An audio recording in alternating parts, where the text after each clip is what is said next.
नमस्कार, मैं हिमांशी। स्वागत है आपका दी पैम्फलेट में।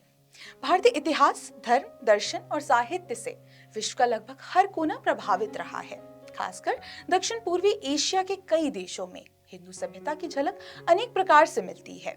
Thailand, Laos, Indonesia, Philippines, Malaysia आदि जगहों पर शिलालेखों तथा साहित्य के माध्यम से श्री राम यात्रा का वर्णन मिलता है। जैसे चीन में श्री राम कथा के प्रसार का माध्यम बौद्ध जातक माने जाते हैं, उसी तरह से कई अन्य जगहों पर यह नाट्य, नृत्य तथा गीतों के माध्यम से पहुंची।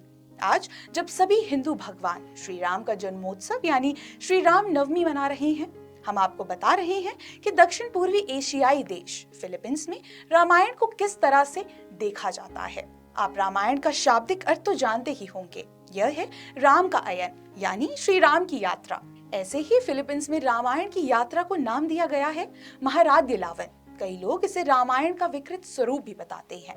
फिलीपींस के मरनाऊ समुदाय ने रामायण को कैसे अपनाया, जानते हैं। फिलीपींस में भारत के पूर्व में 3000 मील की दूरी पर मरनाऊ समुदाय के लोग रहते हैं।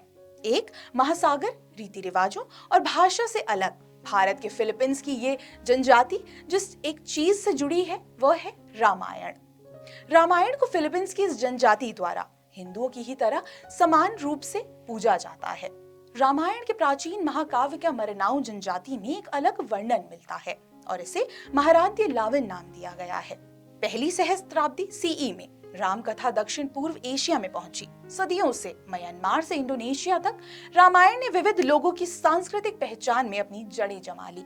जैसे ही विभिन्न संस्कृतियों ने रामायण को अपनाया, उन्होंने महाकाव्य के अपने स्वयं के आख्यानों का निर्माण किया। सभ्यता, रीति रिवाज और भाषा की दोनों अलग अलग सभ्यताएं एक ही पुल से जुड़ी हैं। रामायण दक्षिण पूर्व एशिया के शिलालेखों से श्री राम की यात्रा की तिथि की समस्या का निराकरण काफी हद तक हो जाता है।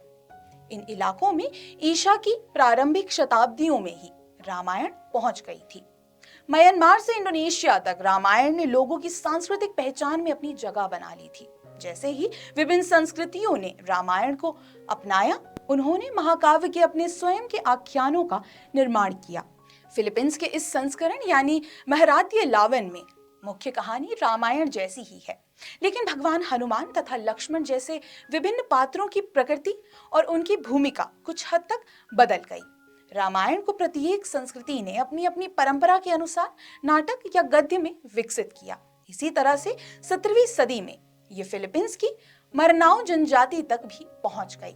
जुआन आर फ्रांसिस्को ने अपने अध्ययन फिलीपींस में राम की कहानी का स्वदेशीकरण में इस बात पर ध्यान दिलाया है कि 2 शताब्दियों तक श्री राम की कहानी फिलीपींस की साहित्यिक परंपरा में व्याप्त थी और फिर स्थानीय रूप से इसे ढाला गया। महाराद्य लावन एक मंकी किंग यानी वानर राजा की कहानी में रची गई है। फिर ये एक स्थानीय नृत्य शैली का हिस्सा बन गया जो रामायण की कहानी कहती है। इसकी कथा वस्तु पर सीता के स्वयंवर, विवाह, सीता का अपहरण, खोज और फिर उद्धार की छाप स्पष्ट रूप से दिखती है। महाराद्य लावन की कहानी ने कुछ महत्वपूर्ण तत्वों को भी जोड़ा गया, जैसे लावन के जन्म और मृत्यु का विवरण और लावन के तिहिया यानी सीता का अपहरण क्यों किया, इसके बारे में कोई स्पष्ट बात नहीं की गई। ऐसे ही लावन की मृत्यु के बारे में भी स्पष्ट नहीं किया गया है कि क्या वह युद्ध के बाद जीवित रहा या फिर वह मार दिया गया। फिलीपींस की इस रामायण में विभीषण का पात्र नहीं है, जबकि हनुमान एवं लवकुश का इसमें जिक्र मिलता है। फिलीपींस की ये रामायण वहां के कुछ महान साहित्यों में से एक बताई जाती है।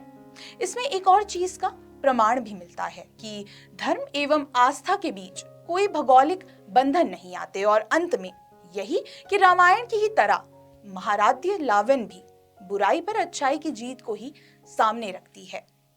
कैसा लगा आपको हमारा ये वीडियो? कमेंट बॉक्स पर लिखकर अवश्य बताएं। तब तक के लिए देखते रहिए दी पैम्फलेट। धन्यवाद।